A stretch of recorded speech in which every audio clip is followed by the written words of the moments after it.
I think it's fair to say that this season has not gone any different than last season. We finished 15th. I don't need to remind you. We needed to see progress this season. We needed to see results. I don't particularly think we have. Now, this is just going to be an honest video from me on Ruben Amorim, on what I'm seeing this season, and on, if I'm being completely honest, why I've lost faith in his ability to bring genuine momentum to a football club that hasn't had it since he arrived. And I didn't think it was going to be a Brentford game that broke me. But it has. But it was. Going into that game against Brentford was the first time that we could win back-to-back games under Amorim, which really is just like the most horrendous stat out of all of them you could ever present to me. That's the worst. Brentford was 17th going into the game. They were not in good form. They had a slightly better home form, but they were there for the taking. Manchester United, all the players, and I'll speak about those in a bit, because this is not just a finger point at a manager. And this is why I've always been probably more supportive than other fans would be, because I feel like I'm between a rock and a hard place about sacking Ruben Amorim and what could come next. But this is Cunha speaking after the game. I just want to play this 30-second clip, right? Because he was asked about his faith in Ruben Amorim. How much belief is there in the manager and the way he wants you to play? Full belief, 100%. I don't think always the United problems is the manager. We need to have character to take the responsibility and then change the situation, because who goes to the games is us, and then we know what we need to do, and I hope we can do much better the next games.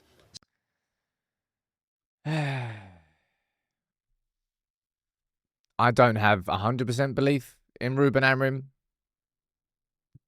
to bring the momentum shift that I think we need at this club. And I think that's where I've reached that point. We can play Sunderland next weekend, who are bloody third in the Premier League, by the way. We'll probably play well. But I have absolutely no belief in Ruben Amorim's Manchester United that, well, we've got Anfield next, but you get the point. We could have a great result one week. And I've now reached a stage where I've just got zero faith that that is going to happen the next week. Because I'm sorry, but if you can't go from that Chelsea game and what you tell me playing against 10 men, I know that made a big difference, but United, we played aggressive in the opening 5 and we continued it through when we were playing against 10 men. Of course you do against 10 men, though. I understand that.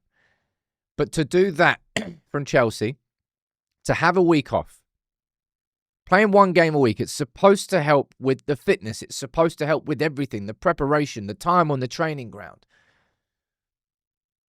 And then you go and do that against Brentford, a team who are 17th, who are going to set up with set pieces. So if you're going to play Maguire and you're going to play De Ligt, then you're going to have to be aggressive. You're going to have to win the headers. And we didn't win one goddamn thing.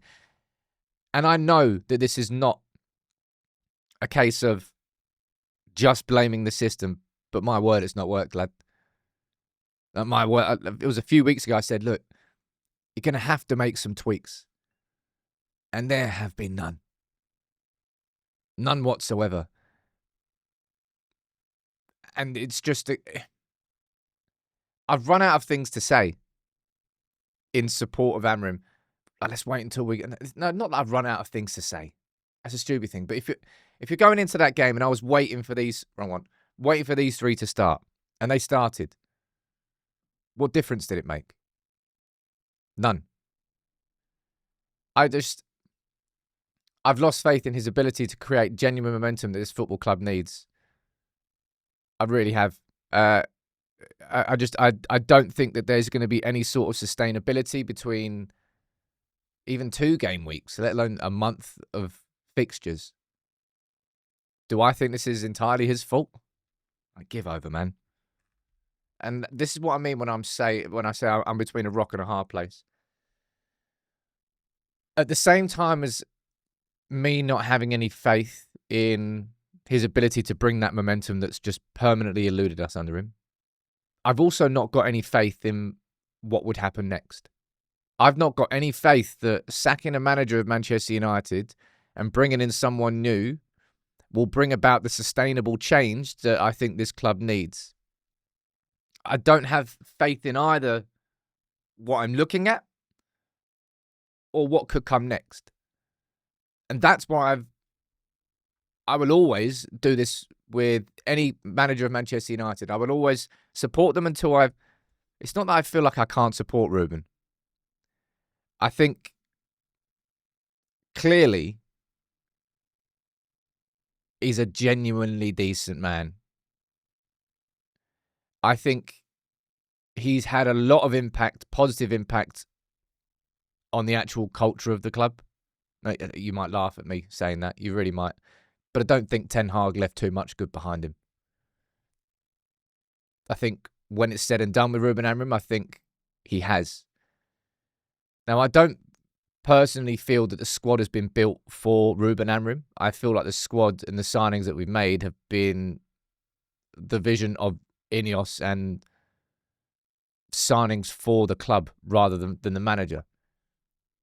Man, there's absolutely no way our squad is anywhere near where. I tell you what, you can't see in there, but I'm looking at a photo of Delo and Shaw. I don't think there's any point in having sort of conversations about players. Not after that game. No, not in terms. No, I'm not talking about. I mean, in terms of like just which players I keep and which players I wouldn't keep. Like that's an exhausting conversation. As is this. I remember saying before Ruben Amorim came in, and I said, if Ruben Amorim doesn't work out, I don't know where I'll turn. And I think that's pretty much what this video is. I feel a bit lost as a United fan after this. I fully do. Like, we've tried every single type of manager, every single style of play. Absolutely nothing works at this poisoned football club. I couldn't possibly tell you who the right next manager would be after Ruben Amorim. But all I can tell you as a fan sitting here, and I take no pleasure in this, and like people, I don't know. Some fans seem to revel in the fact that they were first to call it, and what you gain some sort of fucking points for that. Like, well done, lad. Like, I don't know. Go and tell someone about that. Like, I don't care. I just don't have any faith anymore in the fact that, like, it feels like any time that Ruben Amorim is going to have in the training ground, doesn't matter how much it is, doesn't matter what positives happen, it's not going to create sustainable growth. It might be one step forward, another step forward, and then again the 2 steps back cycle. I just don't feel that he can break that anymore. I don't have faith in the momentum.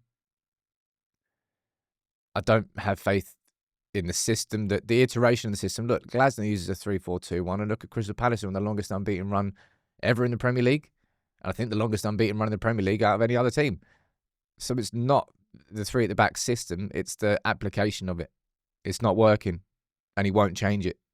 Not one bit of it.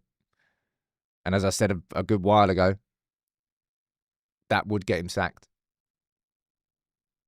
And that Brentford game was the one that broke it for me.